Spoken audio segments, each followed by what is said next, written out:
Welcome to Social Studies, friends. This week we are going to continue to talk about the ways that people can impact the environment. Last week we did that pond cleanup sheet where people left garbage at the pond and we had to count it up and then color it and show what the pond looked like all cleaned up. This week there are 4 pictures of different ways that people can impact the environment. So you have this sheet on the top and then this sheet. Our job here is to trace these sentences about different ways that people can impact the environment or change the environment. So the first sentence, trees are cut down to make things like wood and paper. So you see our first picture is somebody here with an axe to cut down trees. So we can go ahead and trace that. I'm going to use a marker so you can see it better. But I want you to be using a pencil. Trees are cut down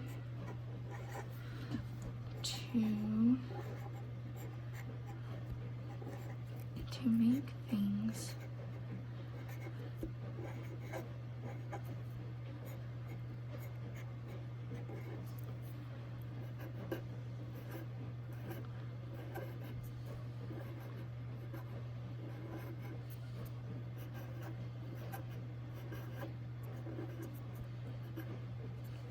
Trees are cut down to make things like wood and paper.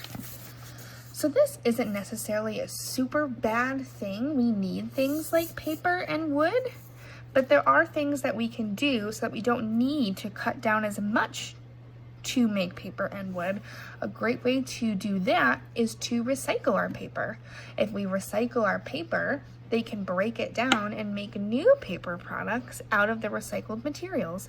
So not as many trees need to be cut down to make that paper. Let's look at the next one. Factories and cars pollute the air. Let's go ahead and trace that sentence.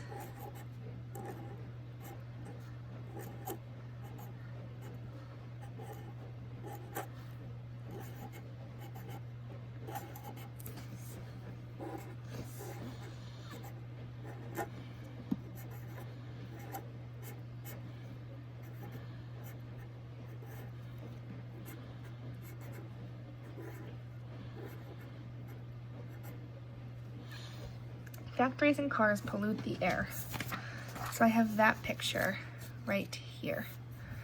So factories make things that we need, but there are different regulations, which are kind of like rules, that limit the amount of pollution factories can put into the air.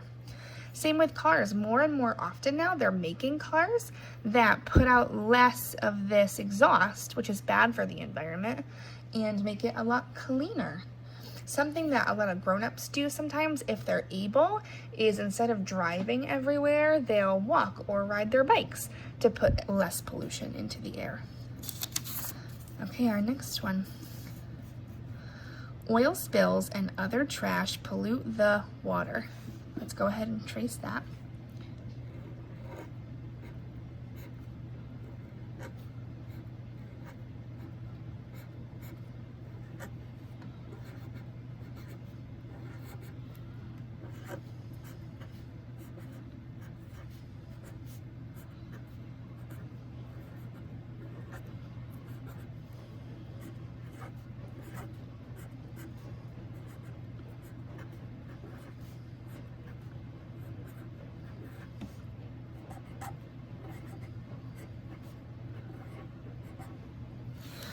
So that's like the pond cleanup thing that we did last week, where there's lots of trash in the water. Oil spills like this can be really, really bad for the animals in the water. It takes a lot of cleaning and washing and cleaning and washing to get oil off of the poor animals that get stuck in these oil spills. So as far as the oil spills go, there's not a whole lot that you and I can do, but we can definitely make sure that our trash goes into the trash can and that we're taking care of our trash and not just leaving it on the ground where it can roll or blow into the water and hurt the animals in the water inside it. Okay, last one. Unused food and products become piles of trash. Let's go ahead and trace that sentence.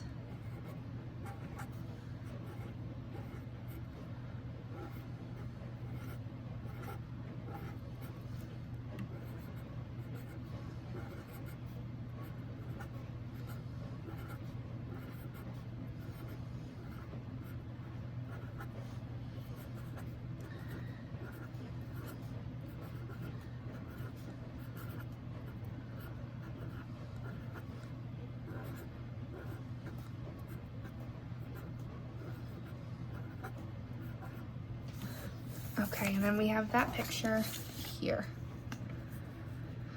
So a really easy way for us to take care of a problem like this is to make sure that we're only getting the food that we need from the grocery store. So maybe you don't need 4 boxes of cereal. Maybe you'd be okay with 1 or 2. And then that way you don't open a box and it goes stale and you just toss it in the garbage. And then it becomes these big, big piles of trash.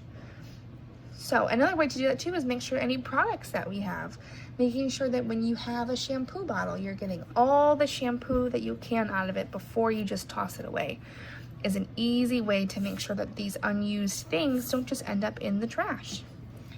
All right, friends, so once you've traced your sentences, if you haven't already done so, you can go ahead and pause me and color in your pictures.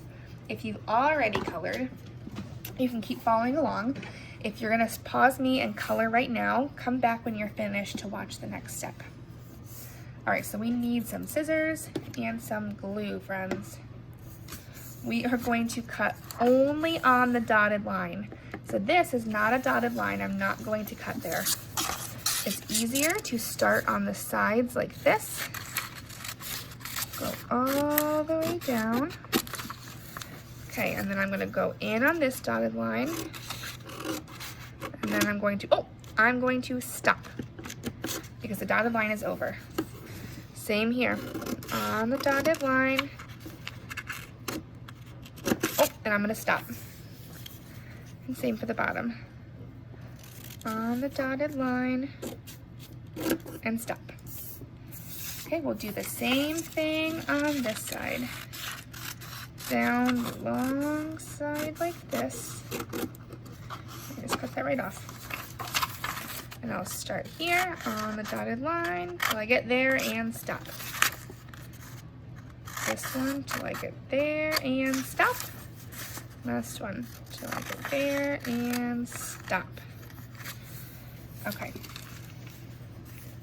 Well, your friends, sorry, you're gonna also need to cut across this way. Sorry about that. Otherwise, we need to have these little scraps. Okay, so this is what it should look like. Then you are going to take this sheet, and it says glue here. So, I'm gonna put glue in this middle section, just this middle section. And then I'm going to line this paper up so that my strip in the middle matches that strip in the middle. Can push down, and then look, it opens up to tell you about different ways that people can change the environment. Awesome, friends. So this is something that you can share with mom and dad, share with a brother or a sister, an aunt or an uncle, anybody. Oh, I almost forgot. Jeez Louise. All right, friends. I hope you've enjoyed getting to learn about different ways that you and I can help the environment. Even just talking about it with you has given me a lot of really great reminders about things that I can do at my house to help the environment in any way that I can. All right, friends, I will see you next time. Bye-bye.